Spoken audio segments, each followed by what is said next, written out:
Pessoal, no vídeo de hoje nós vamos voltar a falar sobre a revisão da vida toda, agora comentando uma recente entrevista do advogado-geral da União, o senhor Bruno Bianco, onde o mesmo afirmou que o governo trabalhará para reverter o julgamento da revisão da vida toda, até então consolidada no Supremo Tribunal Federal, e também que o INSS não tem condições de proceder pelos cálculos da revisão porque não consta no CNIS os salários de contribuição anteriores a julho de 94.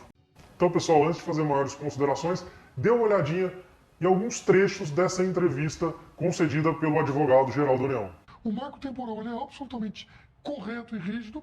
A própria reforma da Previdência cristalizou esse marco a partir da reforma da Previdência para frente. Então, quer dizer, de 2019 para frente não há uma discussão, não tem por que discutir 2019 para trás. Então, eu estou convicto de que nós conseguiremos nos sagrar vencedores nessa tese. Desde a lei de 1999, que nós temos esse marco temporal de julho de 1994, o sistema chamado CNIS, que é o Cadastro Nacional de Informações Sociais, só tem informações de lá para frente. Pessoal, com relação a essa primeira afirmação do advogado-geral da União, com relação a reverter o placar da revisão da vida toda, que a gente lembra nesse momento, terminou em 6-5 após a finalização do julgamento, tivemos o pedido de destaque do ministro Nunes Marques, e isso fez com que o placar fosse zerado.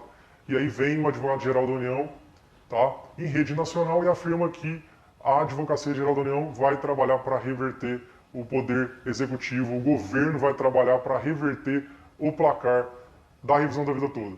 Isso é bastante temeroso, pessoal, porque nós vivemos no Estado Democrático de Direito, onde há a separação de poderes. Então, é muito receioso esse tipo de conduta do executivo, porque pode representar uma intervenção do poder executivo no judiciário, no sentido de pressionar o poder judiciário a direcionar a sua decisão de acordo com os interesses do executivo.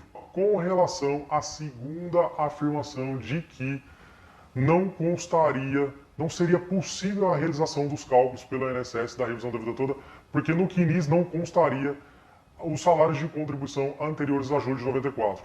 Na verdade, isso é uma falácia, é uma inverdade.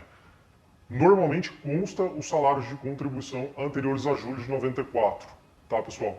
Inclusive, vou jogar na tela para vocês verem um exemplo a título ilustrativo de um CNIS, onde temos os salários de contribuição anteriores a esse período. Olha só, consta sim os salários de contribuição anteriores a julho de 94.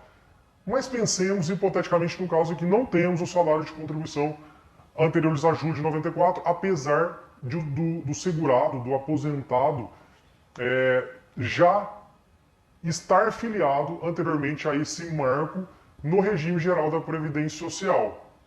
Pensemos que ele não tem os salários anteriores a julho de 94 ou até mesmo num marco mais remoto. Pensemos no exemplo de um trabalhador que se filiou ao regime geral da Previdência Social na década de 70. E aí, ele, em que pese filiado na condição de segurado obrigatório, ele só veio a ter as contribuições efetivamente lançadas no CNIS na década de 90. Então, pessoal, como é que ficam essas contribuições do marco inicial da sua filiação até aquela efetivamente lançada, que não constam no CNIS?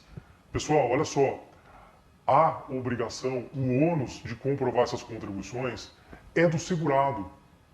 A obrigação dessa comprovação é do aposentado.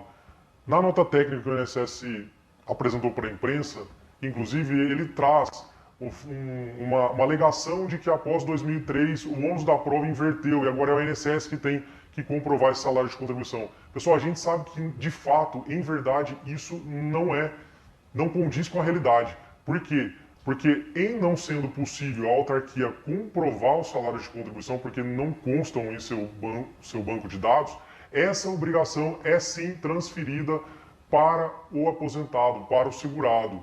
Então, pessoal, caso não seja possível ao segurado, ao aposentado, comprovar essas contribuições através, por exemplo, da carteira de trabalho da CTPS, através, por exemplo, de carnês ou de outros documentos que façam as vezes dessa comprovação, vai ser considerado o valor de um salário mínimo, tá certo, pessoal? Ou seja, comprovou-se que o tempo foi, de fato, trabalhado. Houve os recolhimentos, porém não foi possível comprovar o salário de contribuição. O que vai acontecer, pessoal? Quem vai ser o prejudicado da história? O prejudicado é o aposentado, o prejudicado é o segurado que não conseguiu comprovar suas contribuições. Suas contribuições serão consideradas no valor mínimo. E isso, pessoal, obviamente é prejudicial para ele. Por quê? Porque jogando essas contribuições no mínimo, a tendência é a diminuição da média salarial e muitas vezes a inviabilização da revisão da vida toda, porque se considerados aqueles salários de contribuição no valor mínimo, o que vai acarretar? Vai acarretar que o salário de benefício, após a revisão da vida toda, pode diminuir ao invés de majorar.